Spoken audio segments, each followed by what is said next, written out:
Episode 4, Chapter 12. Episode, who knows? It's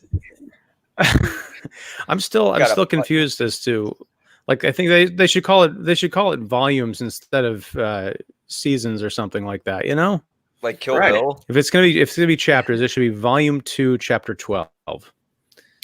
Or Volume 2, Chapter 4, because it's a second volume, you know? Why bother with seasons? This is really deep. This is really deep. There I go. Whoa. Yeah, deep cuts. Deeper than that trench that they were running down in the tank. Seasons of the Witch. All right, so we are live officially because I can see us on YouTube, so this is a good sign. I'm here with David Fowlie of Keeping It Real and Mike Crowley of You'll Probably Agree, and we're here for What If He Doesn't Survive Live, our weekly recap of The Mandalorian on Disney+. We're talking, of course, about what we were just discussing as we came on, season/volume 2, chapter/episode 4 or 12, depending on how you count these things. If it's an ongoing saga you're looking at, yes, exactly. It's the 12th chapter. We're halfway through this season. Hard to believe we've been doing this for a month already. Living on a prayer. So yeah, here we are. Yeah, I was going to say face to face, a couple of silver spoons, but I think that reference is even more tired. All right, so obscure. Here's the thing. Oh, I forgot to mention, we are also going to be talking about the Lego Star Wars Holiday Special. Oh yes, you know, with the it's the successor, the bricky successor to the 1978 Star Wars Holiday Special. We'll talk about that at the end, I think. So let's jump into Mandalorian, The Siege. So, David, why don't you recap what happened in The Siege? Oh, thanks a lot. This episode was directed by Carl Weathers, who plays Grief Karga, and the episode starts out, going through with the Razor Crest, going through space, kind of pittering through space, thanks to Mon Calamari webbing, and basically Mando realizes that he still needs some decent repairs. So we head back to Navarro, which is the planet from season 1, and that's where we left Grief Karga. And what's her name again, guys? Gina Carano? Cara Dune. Cara Dune, that's right. And who are basically now kind of running the town there, and doing a good job. And so Grief Karga, who is kind of had a contentious relationship with Mando in the past. He would take jobs from Grief Karga, bounty hunting jobs, and Grief Karga comes up with this proposition. Sure, my guys will repair your ship if you help us do something. I know this sounds familiar, but basically they throw up a hologram map of the planet, and it turns out that there is still this Imperial base on a section of the planet that nobody likes to talk about and goes to. Grief Karga kind of has this vision for Navarro for being this kind of like trade hub and kind of being this like somewhat of a neutral / peaceful outpost for their section of the universe. And he's like, there's still there's still something going on there. We got to get rid of it. We could basically blow it up and be done with it, and I'd feel much better about it. And then if you could help us out, let's get this done. So Mando's like, all right, fine.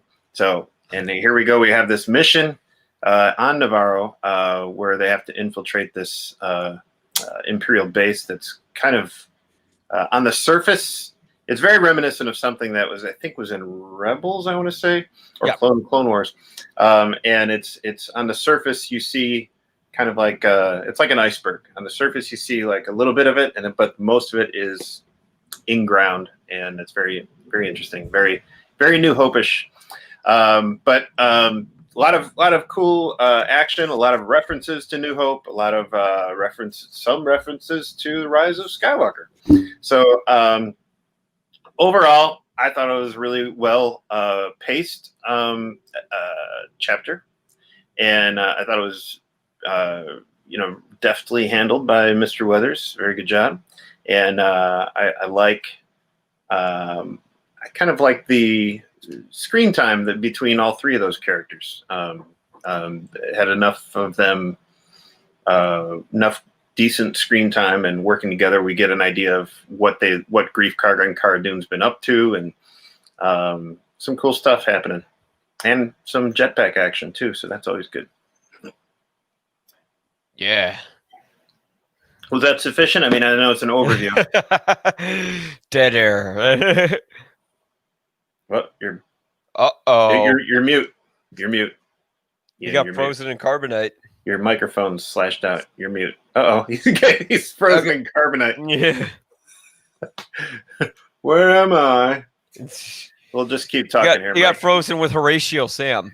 Horatio Sands. No, I think I'm back. You are back. Freezeatio Sam. Yeah. No, sorry. Yes, that was the carbonite. I thought I smelled something right before I froze, but no, that was a good overview. You touched on all the points. But so Mike, and I forgot to introduce your little Mandalorian friend there with you, Mr. Boba Fett. So welcome. Got this when I was yeah. Oh, that's vintage. Classic. I think I knew that. Cool. Sorry. So what did you make of the show, Mike? It was awesome. I liked it a lot.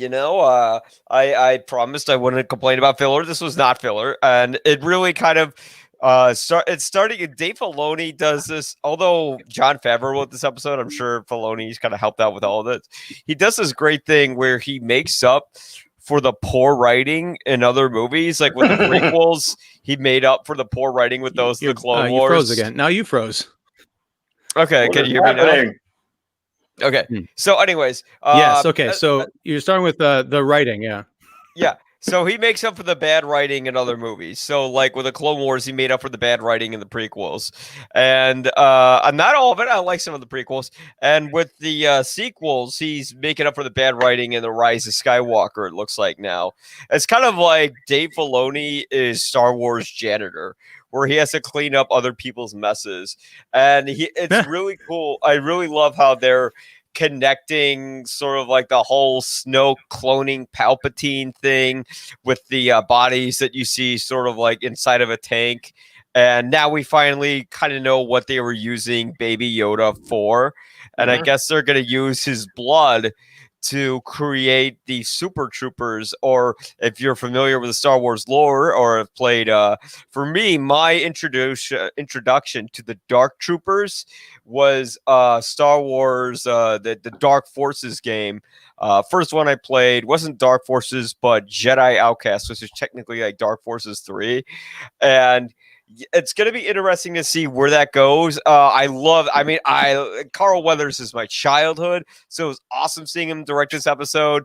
And this definitely felt like an 80s, The Expendables, the band is back together, going to kick some butt sort of action style episode. And it worked. The only thing is I'd like to see a little more character time with Carl Weathers' character, because I don't really know that much about him. Like, we get to know more about Cara Dune, Gina Carano's character, and there's a wonderful scene with a New Republic officer. Yeah, officer, and he asks her, I heard you are on Dantooine. Did you lose anyone there? She's like, I lost everyone there. He asks her to join. She says no, but of course, I think Alderaan. Later on, Alderaan. Right? I'm sorry, Alderaan. Yeah, I was getting Tatooine into Alderaan and all those. Understandable. And Yavin confused. Yeah, and. Yeah, I think she's gonna. I think Cara Dune might probably have like a hero moment, sort of like Han Solo and New Hope later. With the "you're all clear, kid. Now let's blow this thing and go home."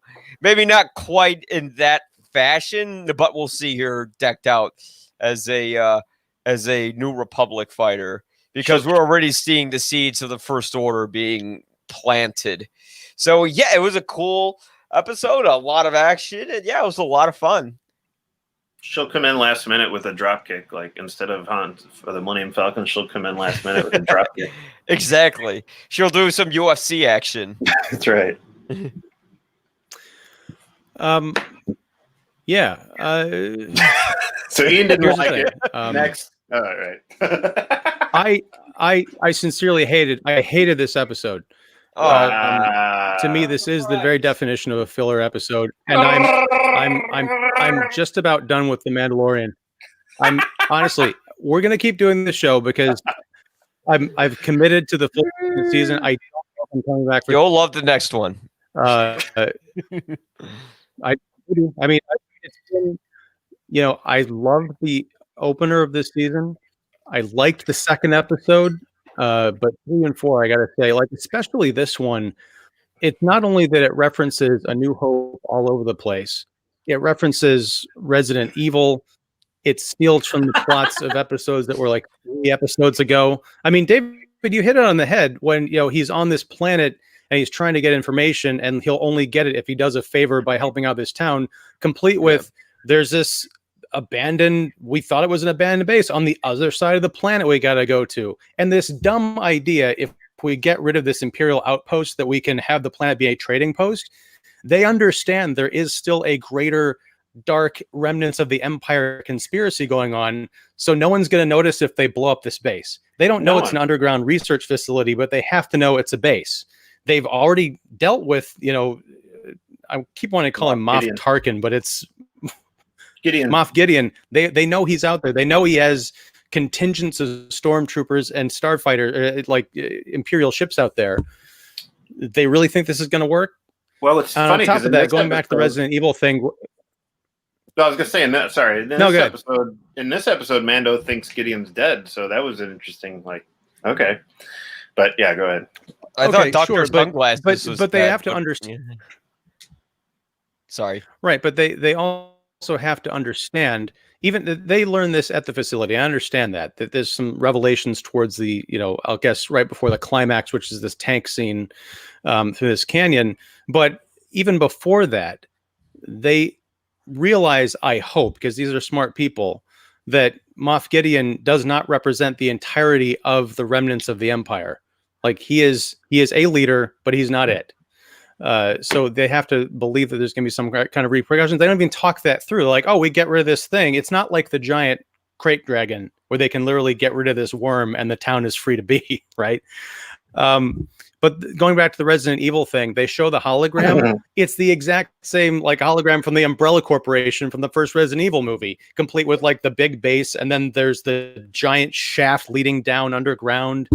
And then, of course, they find a lab. The whole thing about, I assumed from the second episode of this series when they're talking, I think it was the second episode, when they're talking about the child and, what they wanted it for, that they were doing research. I'm like, yeah, they're using it probably to build super soldiers or to enhance the Empire's force abilities. So when it's a big revelation, they're using it for, we're going to use it for super soldiers and to enhance the darkness, the dark side's force capabilities. I'm like, yeah, I got a half a minute of new quote unquote information, and the rest of it is stuff that I watched last episode with, shooting down a hallway and there's a chase and he's flying with a rocket pack. I'm like, I understand this is what this show is becoming, but this isn't the show that I signed up for, and I was kind of disappointed. I'm waiting for a second half resurgence in this, but otherwise, I was watching with my wife. We both love The Mandalorian, but by the end of the episode, we both kind of turned to each other and she's like,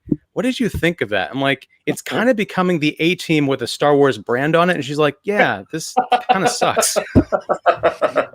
I'm kind of down with that. So that's my buzzkill injection. Mix it in with MacGyver and I'm sold. That is kind of fair. I mean, they went to another Imperial I could go watch base, those episodes again. Yeah, and that is fair, because when they went to another Imperial base, I'm like, again? So Horatio Sands is B.A. Baracus here then, right?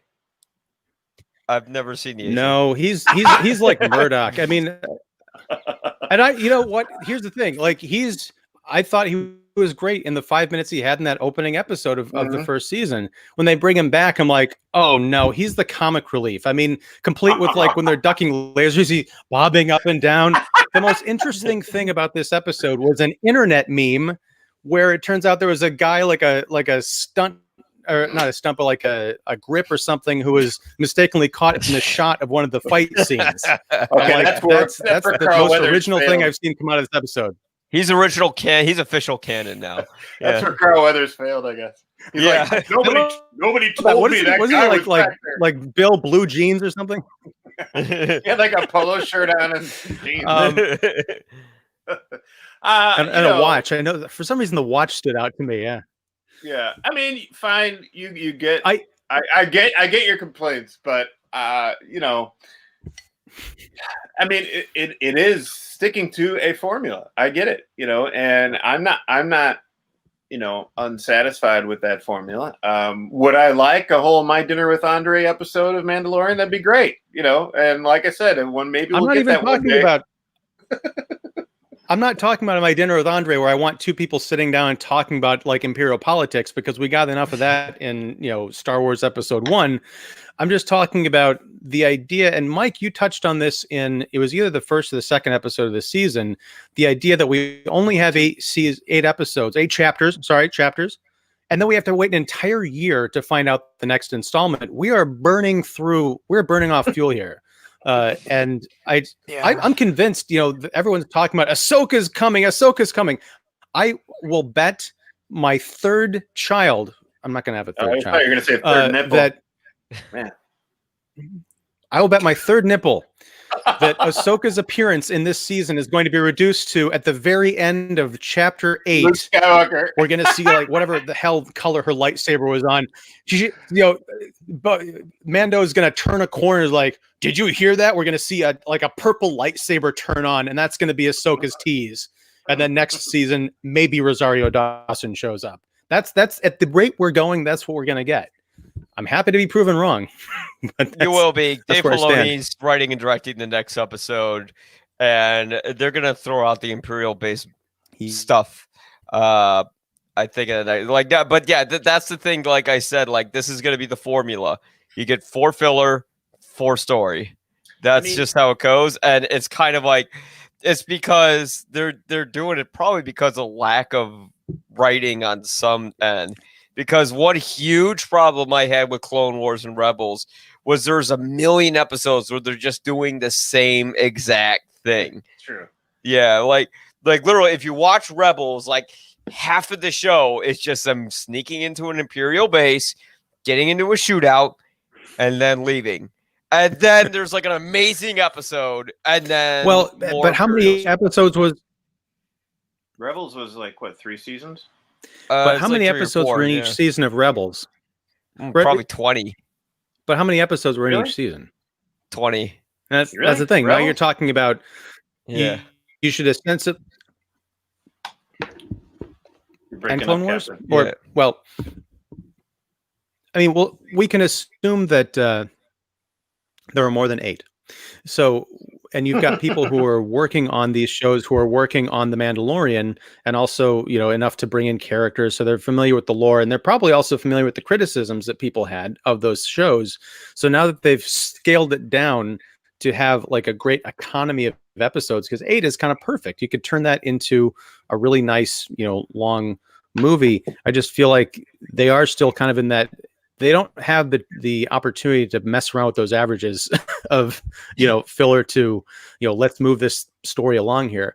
I just want something new and exciting that was sort of promised in the first season of the show. We're going to go to parts of the galaxy that we haven't really seen, or parts that we have seen, but we're going to see aspects of them that we've never seen.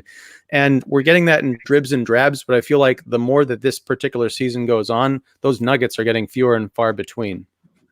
Yeah, I like the cameos. I like this episode overall. It was fun. Again, just objectively as a show, I was like, okay, I'm gonna get that little filler bug out of my brain and just try to enjoy it. And in that aspect, I did. So don't come to the dark side like me. But I will say, I'm fighting against the dark side. Yeah, but I have to say that I know how Dave Filoni executes at the end. I know how he actually does deliver, but boy, he does test our patience. Sure. And especially with each week, it does get frustrating. I absolutely see where you're coming from. And I try to resist going, okay, so like the most information we got from this episode is that they're using Baby Yoda's blood, to create the Dark Troopers, and then the rest of it's just a shootout. Okay, but I want to see an episode where there's just more than just little tiny bits of information and see like a full story. I think the next one you're going to get that, but I don't know if it's all of a sudden going to get boring there, and you're going to see pleny of Ahsoka. Don't worry. It's not going to just be some cameo. Now, how do you know? How do you know this? We'll see. We'll see. I want to know why you think that. Faith. Are you trusting Filoni? Yes, Okay. I am. Yeah, I'm trusting that he's going to do the right thing. Yeah, it seems like there's a lot of build up to her. Yeah, there's so much build up. They're not going to be like, "Oh, there she is. Stay tuned for season 3." Like, I don't think they're going to. We're bound to see Bo-Katan again. We're bound. Could we see Boba Fett again? I don't know. That's the thing. Is like they have these. Dude, I forgot he was in this show. Like when you just mentioned that, I'm like, oh, that's right. He popped up at the end of season 1, setting up some fantastic story ideas that we were speculating about. Yeah. That's your My Dinner with What's Andrea. up with that? It's going to be Mango. Mango. Mandalorian. You're gonna have a. It'd be like a VeggieTales show. Mandalorian. I was thinking of that character that guy played from SNL where he would just be in his underwear and hump everything, but I can't remember the name of the Chris actor. Kattan. Yeah, it was Chris Kattan, not to be confused with Bo-Katan. Mandalorian. Oh boy. Mandalorian just has his helmet on, but he's just in his underwear humping everything. No, here's how the show redeems itself to me. The next time we see Bo-Katan, she takes off her helmet and it's Chris Kattan playing Mango. Playing Mango. No. And then Katie Sackhoff comes in and says, "Wait, no, that's from a different sect of Mandalorians." Sorry for the confusion. That was a very thirsty Mandalorian. Speaking of snack off, the snack off. You said Katie snack off. Oh, sorry. Speaking of snack off, this is the first time. The first time this season we see Baby Yoda, the child, using Force ability is when he's sitting in the classroom wanting some blue macaroons. I thought that kind of cracked me up. Do you think Oreos are going to sell those like blue? I don't know. They look like little macaroon, like those like little ice cream, like kind of like cookie things you get in the freezer section. You can get different flavor, different colors. But yeah, just that. A friend of mine texted me Friday morning, and he's like, "Dude, there's a Napoleon Dynamite scene in the new chapter," and I'm like, "What do you mean?" And then he's like, "Just wait," and I'm like, "Are you talking about tots? Give me some tots." But that's pretty much what it was. Like when he has tots, the Napoleon Dynamite. It's a reference. You guys will get it. It was a long time ago since I saw that movie. Yeah, but it was it was funny just to have like. Not only do we stick with this episode kind of sticks with formula like when he had to join Bo-Katan, he dropped off the child at the frog lady man, frog lady / man or and man for a sitter, right? And now we have a sitter that provides some education and some peer socialization. So I thought that was funny because it was basically turning a somewhat seedy bar, I guess, into a classroom for the whole town that they have there. And I thought that was very funny, except I didn't see any non-humanoid students in that class. I was like, okay. I was expecting to see maybe a little bit more eclectic representation of aliens and, humanoids. But the female protocol droid was kind of nice. And the first time we saw a protocol droid voiced by a female was I think in episode 1, Phantom Menace, when she's serving the drinks to Qui-Gon and Obi-Wan. Yeah. I got a kick out of that the schoolroom classroom because it's just he's got this face like, what am I doing here? Oh, snacks. And everybody's looking at him because like everyone there is human, and they bring in your Baby Yoda. They're all giving him weird looks. And I think what's funny, maybe they're all racist. And I think what's funny is every time an adult meets the child, they're like, "Aw," but like when this, well, okay, wait, we did see him during the Sanctuary episode last season when he's kind of embraced by little kids in that village where we meet Cara Dune, right? And the kids were embracing him, playing with him, but this is like the first time where a group of beings, let's say, meet the child, and he's somewhat similar in age to these let's call them kids, they're students, and they're totally nonplussed. They're like, oh, new kid. They're not like, oh, he's so cute, and they're just like, oh, okay, whatever, and especially the kid next to him who's eating these blue macaroon things. He's just like, these are mine, Which is I why don't know about the similar in age thing. Baby Yoda's like a toddler, if that, and then like that kid next to him. Huh? But I touched on this before. Right, but I'm saying like he looks like a little baby. Yeah, I touched on this before. I'm just not sure what he is comprehending because he seems at times to be very in tune, like at least empathetic wise, to the people around him or beings around him. We saw this a little bit when. In the Frog Lady episode, or the first chapter with the Frog Lady, where he's just kind of sinking in like, oh, I'm eating her offspring. But yeah, I mean, he is in tune with things, but like what he comprehends is another thing. Like even in this chapter, we're like, okay, clearly he doesn't know what blue and red means when he's like in the little nooks and crannies of the Razor Crest trying to put together the little thingy like Baby Groot from Volume 2 of Guardians of the Galaxy. Well, I'm talking mostly about aesthetics because, I mean, there's a reason we call him Baby Yoda. As we first see him, he's a very small looking life form, and all he does is kind of like coo and, make funny little gestures and stuff. So I think one of the reasons the students might have had an adverse reaction is because they're like third graders or however they're supposed to be. And then all of a sudden, like the stranger comes into their classroom, plops a baby down in the desk. Like, no, like he's gonna understand what the droid's saying. Care is it? Yeah. Right. Yeah. Yeah.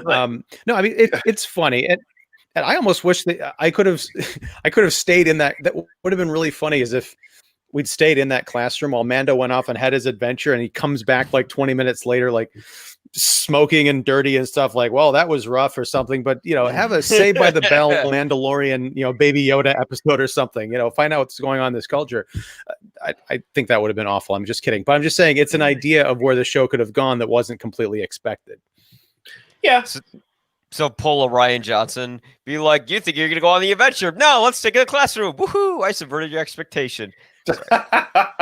Bathos is what they call it. I would love for Ryan Johnson to write one of these chapters. Actually, he could do a good job. He did do the best episode of Breaking Bad ever. That's true. The Fly? No, not that one. Oh, okay. That one was filler. The third to the last episode where everything goes wrong. Yeah. All right. When he decided not to put in humor. Yeah, I appreciated. Of course, as soon as Grief Karga said, I'll have my men work on it. It's going to take a while, so that gives you an opportunity to help me out. It's like, okay, here we go. And it's like a video game where like you could choose to continue on your adventure, or here's a side thing where you can help an old lady cross the street or something. And it's like get that XP. It's like we've done that with so many games, and it's like, oh yeah, I forgot. I actually have there's actually a storyline here in this video game. I got to keep going, but I'm having so much fun. Seeing how fast I could swing webs across Manhattan. And anyway. Oh, you have a PS5 as well. No, I don't. No, I do not. Neither do I. I just play my brother-in-law. So I'm like, so you just want to look at it for the kids, right? I was talking about the Spider-Man 2 video game from. But dating myself, But yeah, those video games where you could just like either stick to the story or go on side missions and stuff. Again, this is the formula. I don't mind it. I think, this is the first, like Ian alluded to, this is the first kind of chapter that kind of brings us back to what is going on here with this. I don't know, this sect of the Imperials, and what Gideon's trying to do, and the whole reason he wanted the child in the first place. Right? Yeah, it wasn't a huge, illuminating plot point. We kind of knew that was going to happen, because what else would they want from the child except his DNA? I get it, but still, it was kind of cool to see something like this being addressed. I mean, the last time we saw this kind of like scene in a lab was the last Star Wars movie, The Rise of Skywalker. When we saw Palpatine's crazy little lair, and we, the whole clones thing was touched on in comics in the 90s, in Dark Horse Comics, and clones, they never turn out right.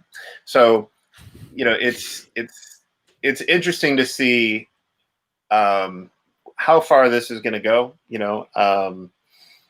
I think with the Dark Troopers, I think we're going to see more Mandalorians. We're going to see a bunch of Mandalorians probably going up against Dark Troopers. Who knows? I did like the whole. I think that they were getting in over their head, and they didn't really realize what they were getting into. That this isn't like just some normal base. This is a lab. And we saw this. I think this is the first time we saw that kind of like lab assistant guy that Werner Herzog's character was working with, the guy who's working for Moff Gideon. We see a little hologram of him, and so that kind of again syncs us back to season 1. So I did enjoy a lot of some of these tie-ins to last season, as well as the nods to. Gosh, I mean, there's nods to all 3 trilogies in here. It's pretty crazy. Yeah, you touched on something there briefly, and it reminded me of a problem I had with the last chapter, which is there's a moment when Mando's on that ship with Bo-Katan, and they're like, okay, we're going to take these weapons and we're going to bring them to our resistance and kind of take the fight to them. Yeah. Instead of just we're going to commandeer the ship and then we'll drop you back off and you can get your kid. I thought for a second that Mando is going to essentially be either kidnapped or coerced into like leaving the planet and going off, as part of this other thing that it didn't have anything to do with what he was involved in, and he would have to make his way back to the child. In this episode, wouldn't it have been cool if Mando and Greef and Cara Dune had been captured or ambushed or just say captured and taken off world. So then you've got this predicament where not only are they in the hands of this burgeoning new empire, but Mando's been separated from the child. Uh-oh. Man, this is sorry. I happening think a lot. The stream went dark there. Yeah, I don't know what's up with the stream. It's wonky, but don't cross the streams. The point is, would have been interesting if Mando and the child had been separated, because that's kind of their thing. It's like they're always together unless he drops the kid off with someone that he trusts. What if there was an entire season where they were separated and he has to make his way back to the child? I would be totally down for that, even if it's an episodic thing. Well, I kind of may not find out. I kind of wish in chapter 11, the episode before this one, that the story would go in a different direction and he would be stuck with the Mandalorians with, this whole other world thing, instead of like, oh, let's set it up for 2 episodes from now, because then we could take it somewhere where we don't see it going, instead of like, because now it's kind of just really hit predictable territory. Think of how smart the child would be if he did wind up left on Navarro. He'd be like in that school. He'd be like totally learning about the universe and probably gaining a little weight with those macaroons. But he'd be devising the plan to go rescue Mando and his friend. Right? Leading a child resistant. Oh, is he gonna jump around like Yoda with a lightsaber flipping on the walls, like little lightsaber? Awesome. That'd be I awesome. would love to see that. All right. Well, okay. So that's probably a good place to put a pin in this for now. We'll come back to well, I mean, we're going to be back here next week talking about Chapter 5, and I'm probably coming off as like the cynical, like hopeless guy, but yeah, Chapter 13, which is a different kind of bankruptcy. So hopefully that doesn't. Didn't you like the action? No, because like that whole trench tank thing. With the ships flying through it reminded me of, a much better version of it was in the Tom Cruise movie Oblivion. Then also it's like the whole thing, like you've got the people, flying the ship or driving the tank. You got the one guy going back to the guns in the back. I'm like, I'm just watching A New Hope again. There's nothing new here. Yeah. I did like the it's a different coat. It's a new coat of paint, but that's it.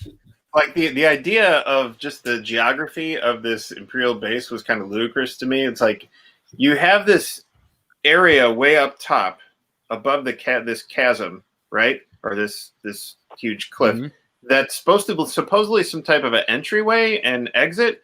Yet, where do they enter from? Because it's like it would almost be like they're parking their vehicles and stuff from the vehicles and stuff are coming from the inside, and then they just park it on the outside.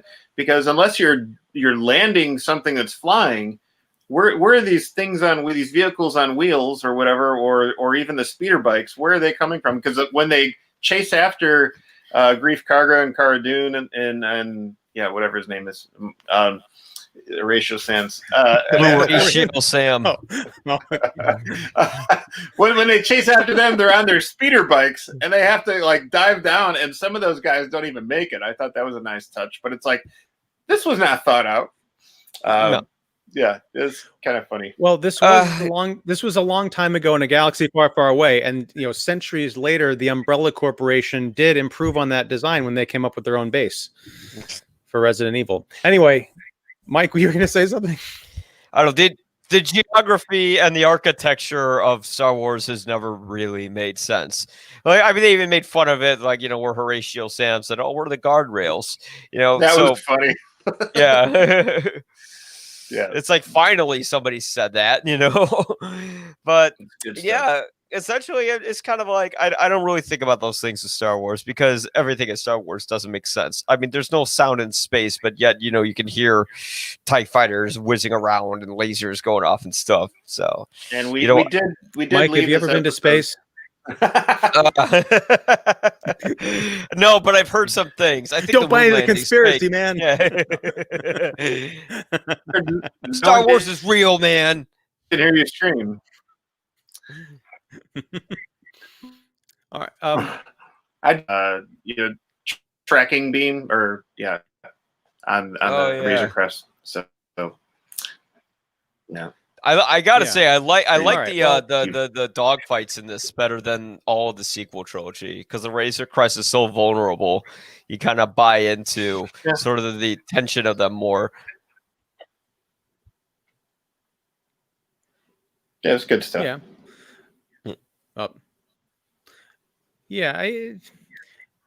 I like, visually it's great. I mean, that's the thing is I can't knock it for being subpar in terms of the effects. It's just that again, I feel like I've watched this movie before, literally a few times, a few dozen times. But I'm as I was starting to say earlier, I'm coming off sounding as like I hate the show and everything. I didn't like this episode really at all.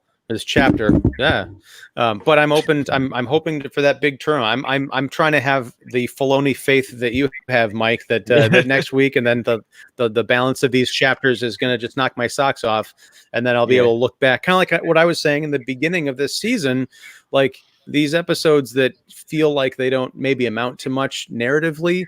Once this season is done, we'll be able to look back and like, that's why all these seeds were being planted. It all makes sense. I'm even willing to say that might be the case for this episode. Chapter, damn it, who knows? All right, so let's talk about the Lego Star Wars Holiday Special. Now that I didn't like. Disney Plus this week. Yeah, it was. Look, guys, that was magic. No, sorry, I didn't like that either. Yeah. I thought it was okay. It did good enough. No. It had a very, very, very, very low bar to hurdle. It definitely made me miss Star Wars Robot Chicken. Yeah, that's what I thought. Yeah, there was an opportunity here to really go, kind of, deep Easter egg, and if you're gonna pay homage, or I don't even know if I think it was just taking the holiday special name and the Life Day concept, but if you're gonna do kind of like an updated Lego version of the Star Wars Holiday Special, I mean, make it kind of, like the Holiday Special, which is just kind of like somewhat trippy and somewhat challenging to watch and really kind of bad and cheesy. I thought that would have been like kind of hilarious in Lego form, but there's no B. Arthur here at all. Yeah, I mean, I'm not gonna say I miss the holiday special. I'm glad they did. Like outside of the holiday special, actually introducing Boba Fett. Yeah, there's nothing really memorable about this. Like the holiday special was kind of memorable because it was this horrible train wreck where George Lucas said, "If I had every copy of that special, I'd smash it with a hammer." And I don't know. I think in some way this is Disney's vengeance against George Lucas for calling them white slavers in 2016. Was it? But I could be wrong, but I kind of have a theory. They're like, "Oh, you want to call us that? Here, we'll make another holiday special. How do you like that? Enjoy your $4 billion." Because what I love, Mike, is that we got. Oh, sorry, I just want to point out, Mike, that we got a new viewer right when you uttered the phrase "white slaver." So yes, welcome to the Kick in the Seat podcast. Is his name our Mandalorian recap? One? Oh, and then they're gone. They just left. They just left. We have that effect on people. Oh, good stuff. I was gonna say, does Boba Fett drive the ship called White Slaver 1? Oh boy. Oh no. The way this I guess are we calling it a George Lucas throws a card in there? The way this started out Nice. was almost like a fan sequel to Rise of Skywalker, right? And I was like, okay, well, Disney has the property, so I guess we may be seeing stuff like this where whatever it's either in animated form or Lego form, which is essentially animated. Picking up where we left off with our new sequel, Heroes. Okay, fine. And Rey is frustrated because she is her training of wow, I forget his name. Finn. Finn. Finn. That's one of the fundamental problems. Okay. These are not the characters we should be following. Disney doesn't even remember his name, probably. Right. I gotta say, in this holiday special, they actually gave more attention and love to Finn than they did in the freaking trilogy, where they train him like a Jedi. They Filoni'd him. Yeah. He's being trained by Rey. It makes sense, I guess. And I guess, like Rise of Skywalker, it seemed like he was trying to indicate throughout most of the movie to Rey that, like, hey, I think I'm Force sensitive. Hey, I just wanted to tell you. And that never played out and never really happened. But now she's training him, and it's, very similar to A New Hope.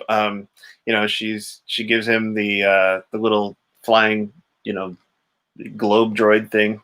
And it's interesting to see, but at the same time, I'm like, all right, let's get on with this kind of that. I was really looking for the tone of holiday special where it was like really. The funny thing about the holiday special is I think it was on ABC, and it was just like it felt like, maybe because of the production value, it just felt like a TV special, right? So with this, it just felt like, maybe another Lego movie. And in Disney Plus, like they got tons of Star Wars Lego stuff, right? Like little shorts, little animated features. Great stuff for, younger viewers. Fine.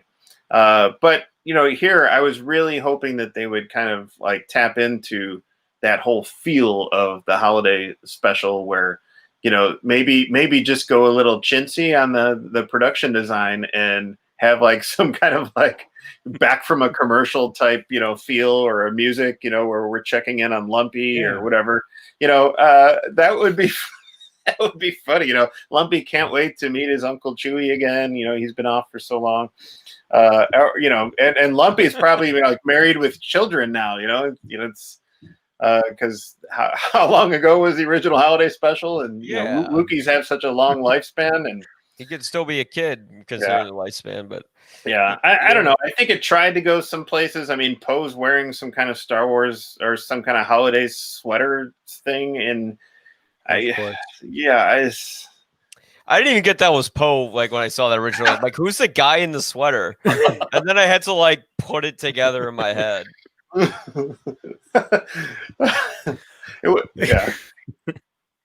But this whole concept is I watched. I was just say this whole concept. There's this MacGuffin in the plot of this feature, if you could call it that. This is just an excuse to take all sorts of bits from all the other movies and throw them in here. It is like a child dumping his toy box out on the carpet. Watch out for those Legos on the carpet. Dumping them all out and saying let's have Qui-Gon battle a biker scout, or whatever. It's like, okay, I got that, and I used to do that when I was a kid. But it's like, okay, this whole time portal, time travel thing with the little doohickey. How's this playing out? I don't know. Yeah, there was one funny example like Avengers Endgame, or whichever one. Which was it, Endgame or Infinity War? Where they're jumping back through. Yeah, Endgame. You're going back in time, and you get to see what's going on behind the scenes, which they kind of did. And I mean, Disney's they've been milking this trope. They did it in that Olaf, the new Olaf special. That was the whole point of that, is him going back and seeing what's going on behind the scenes. It's like, it's a cute idea, but the whole time I'm watching it, I'm like, if they had gotten even the Family Guy people who did that wonderful Star Wars A New Hope parody, was it Blue Harvest? They did the entire trilogy, and parts 2 and 3 aren't as good, but the first one is really great because it's written by diehard, really sharp, kind of twisted Star Wars fans. Talking about Robot Chicken, you need that sensibility mixed in with this. You could still have something family friendly, but this is like something that's for it. Like this is a kid's first Robot Chicken-esque experience. It's not for someone who is a fan of Star Wars going way, way back. Yeah. I kind of wish I took my review. I gave it 3 stars. I wish I gave it 2 because of us. Yes, you can always change it, Mike. You know what? I can, but then I have to rewrite it. I'm too lazy to. So, I mean, that was like a 17, 18-hour day I put in with reviews. So no. Just make a special edition of it. Go make a special edition of the review. I'm glad you mentioned that because I did call it in the review tagline the Star Wars Holiday Special Edition. So there you go. It's an interconnected universe. There's elements that I kind of got a kick out of, like that quick cut scene of, like, I think it was New Hope Han Solo fighting alongside Force Awakens Han Solo, and I'm like, oh, that would have been great to have Mark Hamill voice those two. Yeah. Like, who are you? That would have been amazing. Oh God. Yeah, there's so many missed opportunities that Robot Chicken, like there was like one really funny joke in the holiday special that I liked where they they had Obi-Wan sitting with Qui-Gon in the room and he's like, really? Trade disputes? This is so boring. I'm like, give me more of that. That's funny. Yeah. Like things that fans can laugh at. But instead, it was just kind of like have the Emperor yell at people to fight or something like that. Yeah. Like, it's just very cheap, predictable, dull jokes. Yeah. I found it interesting that like the Luke Skywalker that Rey wound up hanging out with was literally just kind of like the whiny before he got off Tatooine Luke Skywalker, and for some reason he kept on drinking blue milk. That gag's really funny. But I thought that was really interesting because here you think about that, and they didn't really tap into this that much. Is just like this Luke Skywalker knows nothing. He used to hang out in Beggar's Canyon and all that and whatever, and he's wanting to go to what is it, Tashi's station or whatever. Yeah, pick up some power Power converters. converters. That's probably the only thing that's on his mind. You know, he's wistful. He's standing at the sunset, staring at the sunset, looking at the twin suns, and then boom, you know, this cute girl from the future whisks him away. I thought that was interesting. It's like it's almost like a Star Wars what if kind of thing. You know, it's like, what if we just plucked him from, you know, this whole journey that we know him to be embarking on eventually, and how would he react to all this? I mean, they didn't really tap into that much, but I thought that was an interesting choice to take of all the Luke Skywalkers to, you know, pluck out of. You know, and eventually he winds up in the throne room from Return of the Jedi in Death Star 2.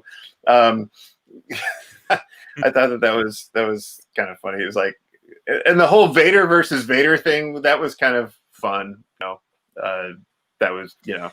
And I think there were nuggets of there was nuggets of a cool short, I think, in here with you know, Palpatine, who for some reason sounded occasionally like a bad Ian McDermott impression, and other times mostly like Mr. Burns from The Simpsons. But I like more like Seth MacFarlane from Robot Chicken doing it. Yeah, right. Yeah. Well, I like this whole idea of his lust for power. Like, he's learning about this Darth Vader, he's learning about another Darth Vader, and then, you know, Kylo Ren. He keeps trying to turn them all against each other, and they end up turning against him. You know, that's kind of fun. That could be a great, like, 15-minute little short.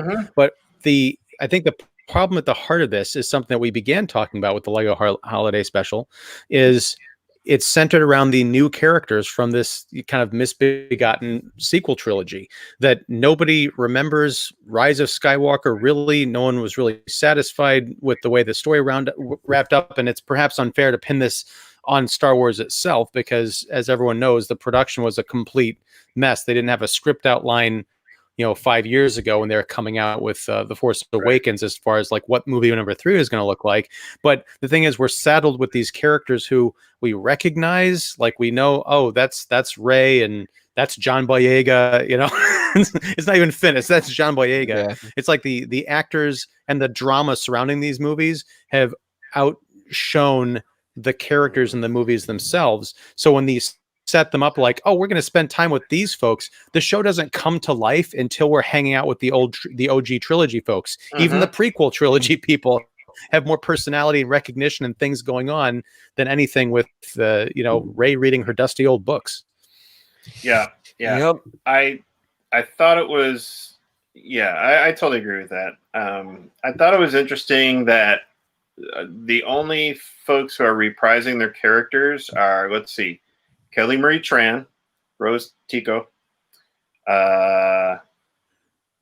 Billy Williams did voice Lando here, and Anthony Daniels. And it's so funny. It's like Anthony Daniels just can't not play 3PO. I mean, it's just like, oh, really?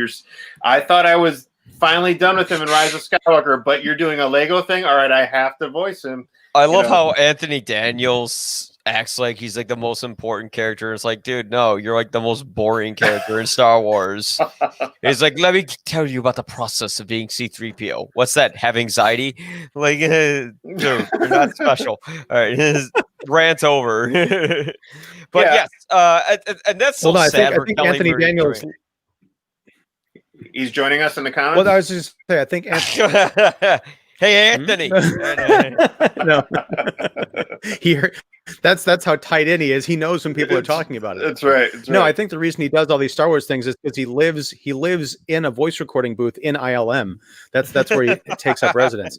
But yeah, I mean, but again, yeah, Kelly Marie. But Kelly Marie Tran, as you were beginning to say, Mike, it was kind of sad what happened with her. But that's another example of the story around the actress has more depth and intrigue than the character she plays in 2 movies. Yeah, the same with John Boyega and all the drama behind it. It's like it was Disney trying to, you know, add diversity, but then not knowing what to do with that diversity. So it came off as kind of like phony, woke, you know, 2019, 2020 sort of politics where you could just tell they were trying to please a committee rather than having like a story reason for having all these characters in there. And yeah, that just sucks so much that Kelly Marie Tran, she could have had an interesting character arc, but she listened to all the insular fans and just the most love she got was with this holiday special where, where it's all overshadowed with the drama that happened in these movies. Because as we know in Rise of Skywalker, she just kind of gets a little pat on the back, like, "Hey, way to go, buddy! Good job." Yeah. And then, in this, I did find it funny that with Kylo Ren in this, there was a great. It's kind of a missed opportunity to really have him meeting Darth Vader to be. They had some comical moments, but it would have been funny, like that the Anakin that he meets would have been from Phantom Menace. That would have been funny. Like, here's this child Anakin. He's like, "Wait, you're my grandfather?" It's like, "Who are you?" It's like, that would have been funny. He's hanging out with like little child Williams. My name's Anakin. Yeah, that's right. I'm a person. But actually, that would have been cool, and that would have tied into Mike's favorite moment, which I agree was a great bit of comedy, was that scene with Qui-Gon and Obi-Wan complaining about the politics, because we see a young Anakin version of Obi-Wan Kenobi, where he's just kind of like bored and insolent because he's a Padawan at that point. I could have watched an entire Lego special of just like Qui-Gon and young bitchy Obi-Wan learning to grow up and deal with a younger version of himself. Or you see Kylo Ren discover like Anakin like during the Attack of the Clones era, where he's like, "Ma'am, I didn't know my grandfather complained this much. You became Darth Vader because of this? And like, why is he really? always shirtless?" Yeah. They did the shirtless thing, which that was kind of funny. Yeah, it would have been funny too to at least have one scene where Jar Jar is surrounded by porgs and he's like, "Misa," But, oh well, no Jar Jar at all. There was that. Yeah. There was that great line though about this is the darkest hour since Jar Jar's Senate speech or something like that. I don't know. They did make reference to it. Yeah. Yeah. Well, but I don't know if there's much else to say about the Lego Star Wars Holiday Special. I was disappointed because I like especially the later Lego movies. I was a big fan of Lego Batman. I was a big fan of Lego Movie 2 because I think they took these properties and really expanded on them at that point, because the first movie had been such a hit. They're like, okay, now we can really go to some weird places with this. We've got a guaranteed audience. And they did. Yeah. With this, it's like, oh, this is back to, subpar. This is like the writer's tryout room for the first Lego movie or something. Like, I don't know. Yeah. This was written and directed by two different people, but they also have been working on a lot of like Lego shorts and animated versions of movie properties, Lego Star Wars All-Stars, Lego Jurassic World type stuff, Ninjago stuff, so I just feel like it's, instead of doing a Lego Star Wars Holiday Special, it just feels like another Lego kind of formula, a Star Wars version of another Lego holiday formula. This really has nothing to do with either poking fun or homage to the original holiday special, which is unfortunate. I think that, like I said before, it's really a missed opportunity here. Yeah. There's a lot they could have done with it if they took their time with it. It just seems very rushed. Yeah, I mean, it's fast paced. Well, yeah. I was going to say, one of those, talking about being rushed, I don't have any idea about the computer animation or the time that it takes to execute these things, but I remember one of the cool things about the Lego movie, I think this was carried out through all of them, but whenever there was an explosion, like a big Hollywood special effect, it was rendered in Lego. Yeah. So in this one, where they reenacted, they showed the reenactment of the Death Star explosion, or maybe they blew up the actual best part, but it was just a regular CG ILM effect, and I was expecting to see that rendered in Lego, but it wasn't. And it's a minor thing, but I think it's an attention to detail that's like, if you're a big fan of the reason that you're watching this show, like that property, you should be looking for that kind of consistency. It's just, I hate to sound all corporate, it was like totally off brand. Yeah. Well, that's why I think there's a big difference between the Lego movie, the 2 Lego movies, and the Lego Batman movie, because those movies did what you're just talking about.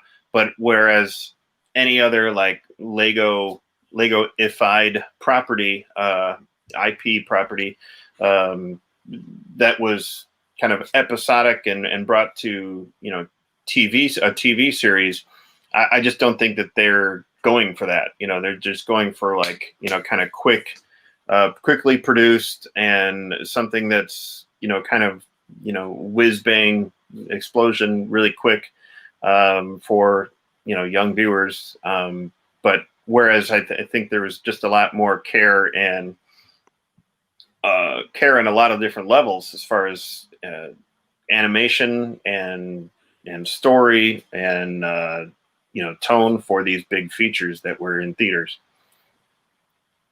Yeah. It just seems like there's a lack of attention to detail, and it just seems like they kind of produced it at the last minute. It's like, if you're gonna follow up something that was notoriously terrible, you should really put a lot of thought into it. Like, should they go to the robot chicken route? Should they go to the intentionally bad production design route? Either way, they could have. They didn't need to do what they did with the sequel trilogy. Just be like, just get it through the door. Let's go. That's something that's the one thing I like about Mandalorian. It's not rushed, except this. I think in the next season they should listen to a little more fan feedback instead of having some filler stuff. For like a better term. Mm-hmm. Yeah. Here's an alternate reality version of this special I'd like to see. Take out the Lego aspect completely. Just remake the holiday special, but remake it for COVID times. So it's a total like Zoom thing. You get all the actors. That's to, so make their own depressing. Homemade costumes. Like all the actors who ever You could played totally them. do it. Have John Williams conducting an orchestra. Liam Neeson's like he'll be showing up in a Zoom call with Ahmed Best.